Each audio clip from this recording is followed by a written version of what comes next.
इनको अब लिंग में कोई भी दर्द पेन कुछ भी नहीं है और इरेक्शन का मसला इनका पूरी तरह सॉल्व हो गया है। इनको पूरी तरह फुल इरेक्शन आता है। पेरोनिस की समस्या भी इनका पूरी तरह ठीक हो गया है। हालांकि पेशेंट ने लिखा है कि 5% इनको लग रहा है ऐसा कि और ठीक हो सकता है, लेकिन उसमें इनको और कोई प्रॉब्लम नहीं हो रही है। नमस्कार दोस्तों, आज से 6 महीना पहले हमसे ऑनलाइन कंसल्ट करने के लिए एक पेशेंट हमसे कांटेक्ट किए थे अपने साथ 3 बड़ी समस्याओं को लेकर। और वो समस्याएं कौन कौन सी थी ये आप पढ़ लीजिए। उस पेशेंट ने मुझे जब कांटेक्ट किए थे व्हाट्सएप पे, उस स्क्रीनशॉट को मैं उठा के आपको डाल देता हूं, आप उसको पढ़ लीजिए। थोड़ा वीडियो को पॉज करके आपको समझ में आ जाएगा। इसे पढ़कर आप समझ जाएंगे कि इस पेशेंट का लिंग में 3 बड़ी समस्याएं हैं। और वो समस्याएं कौन कौन सी है?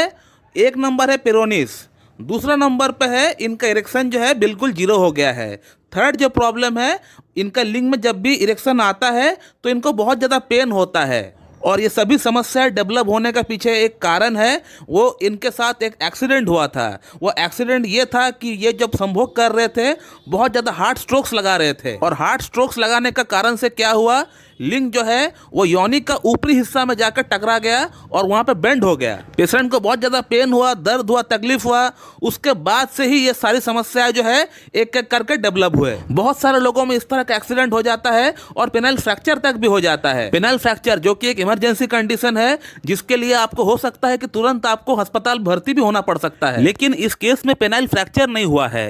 अगर पेनाइल फ्रैक्चर हुआ रहता तो पेनिस में ब्लड जम जाता और ब्लड जमने के कारण वहाँ स्वेलिंग होता और स्वेलिंग का रंग जो होता वो ब्लैक या फिर पर्पल कलर का होता। लेकिन इस केस में ऐसा नहीं हुआ था। इनको इंटरनल चोट जरूर आई थी लेकिन कोई फ्रैक्चर नहीं हुआ। अब ये पेशेंट हमारे पास आने से पहले खुद से भी कुछ मेडिसिन खाकर आए थे, लाइक आर्निका हो गया, बेलिस्पर हो गया। ये मेडिसिन जो है वो खुद जो है ट्राई कर चुके थे, लेकिन कोई खास परिणाम जो है इससे नहीं पड़ा था। और हमने सबसे पहले इनको हाइपरिकम 10 mg का एक सिंगल डोज दिया, क्योंकि हाइपरिकम किसी भी तरह का नर्व इंजरी में बहुत अच्छा काम करता है। और हाइपरिकम 10 mg का एक सिंगल डोज से ही इनका जो लिंग में जो दर्द था, जो पेन होता था इरेक्शन के दौरान, वो जो है काफी हद तक सॉर्ट आउट हो गया। लेकिन फिर भी ये पेन थोड़ा बहुत कभी कभी वापस आ रहा था। जो हमने इनको आर्निका दिया, आर्निका से वो पूरी तरह गायब भी हो गया। तो हम लोग कह सकते हैं कि 8 से 10 दिन का भीतर ही इनका पेन पूरी तरह कम हो गया, पूरी तरह सबसाइड हो गया। और अब इनका अंदर बचा 2 समस्या, एक हो गया इरेक्टाइल डिस्फंक्शन, दूसरा हो गया पेरोनिस। इनका इरेक्शन का प्रॉब्लम के लिए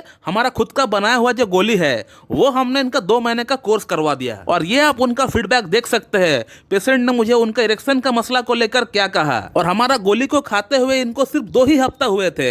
इनका जो इरेक्शन पूरी तरह गायब हो चुका था वो पूरी तरह वापस आ गया। और अब बचा इनका पेरोनिस की समस्या। पेरोनिस की समस्या इनको बहुत ज्यादा नहीं है, थोड़ी सी कर्वनेस इनको आई है, जिसके लिए हम लोग कैलकेरिया कार्ब इनको रेकमेंड किए थे। कैलकेरिया कार्ब हमने 0/1 से इनका स्टार्ट किए थे और पोटेंसी को बढ़ाते गए धीरे धीरे। उसी के साथ मेरा खुद का बनाया हुआ एक जेल भी है, वो जेल भी हमने इनको रेकमेंड किया मसाज करने के लिए। और इन्होंने 4 महीना लगातार इस जेल से अपना लिंग को मसाज भी किया है। और आज जब इनका टोटल ट्रीटमेंट हमारे पास चलते हुए 6 महीना कंप्लीट हो गया, तो इन्होंने मुझे फिर से क्या लिखा है व्हाट्सएप पे, ये थोड़ा आप देख लीजिए। इनको अब लिंग में कोई भी दर्द पेन कुछ भी नहीं है और इरेक्शन का मसला इनका पूरी तरह सॉल्व हो गया है। इनको पूरी तरह फुल इरेक्शन आता है। पेरोनिस की समस्या भी इनका पूरी तरह ठीक हो गया है।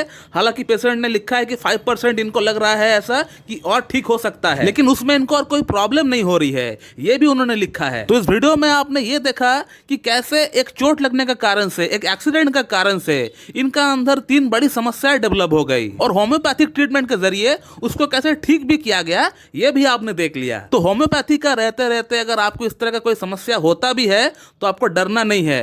सिर्फ अगर आपका पेनाइल फ्रैक्चर हो जाता है तब होम्योपैथी कुछ नहीं कर पाएगा, तो उस समय आपको अस्पताल में जाकर एडमिट होना पड़ेगा, क्योंकि पेनाइल फ्रैक्चर एक मेडिकल इमरजेंसी है। इसको घर में बैठकर ठीक नहीं किया जा सकता है। तो दोस्तों, अगर आप लोगों को हमारा वीडियो अच्छी लगी तो एक लाइक जरूर कर दीजिएगा और साथ ही साथ हमारा इस यूट्यूब चैनल को सब्सक्राइब कर दीजिएगा और उसके बगल में जो बेल आइकन है उसको भी प्रेस कर दीजिए, ताकि हमारा लेटेस्ट वीडियो का नोटिफिकेशन आप तक सबसे पहले पहुंचती रहे। So thank you very much and have a good day.